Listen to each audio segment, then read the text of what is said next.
Pernahkah kamu membayangkan gimana jadinya kalau manusia hidup tanpa nafsu, tanpa dorongan makan, tidur, bahkan cinta?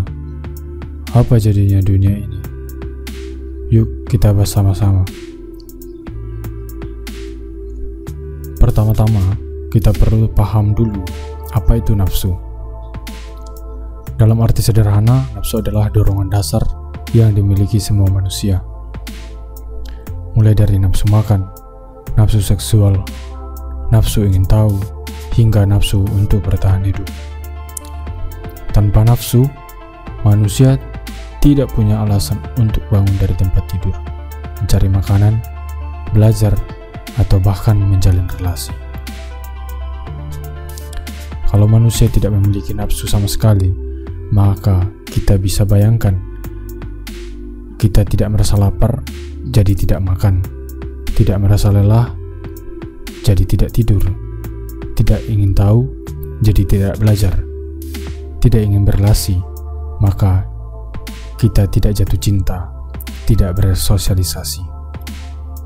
Artinya apa? Manusia akan hidup seperti robot, dingin, datar, dan tanpa arah. Bahkan bisa dibilang tanpa nafsu, tidak akan ada peradaban manusia.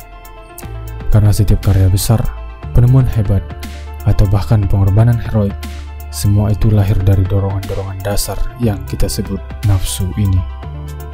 Nah, sekarang bayangkan skenario kedua. Manusia punya nafsu, tapi tidak punya alat penyalurannya.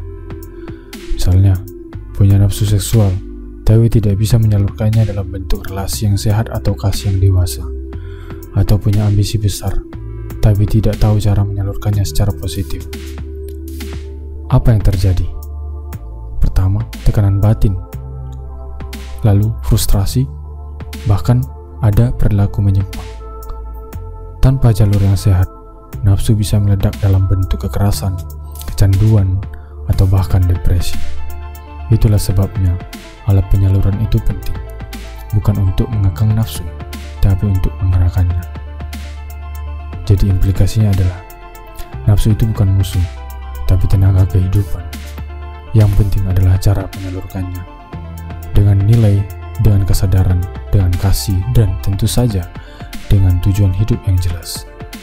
Kalau nafsu adalah api, maka hati nurani dan akal sehat adalah kompas dan pengendalinya.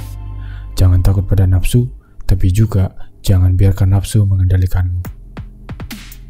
Kalau kamu suka konten kayak gini, jangan lupa like, share, dan subscribe ya. Sampai ketemu di video selanjutnya. Tetap penasaran, tetap berpikir. Salam.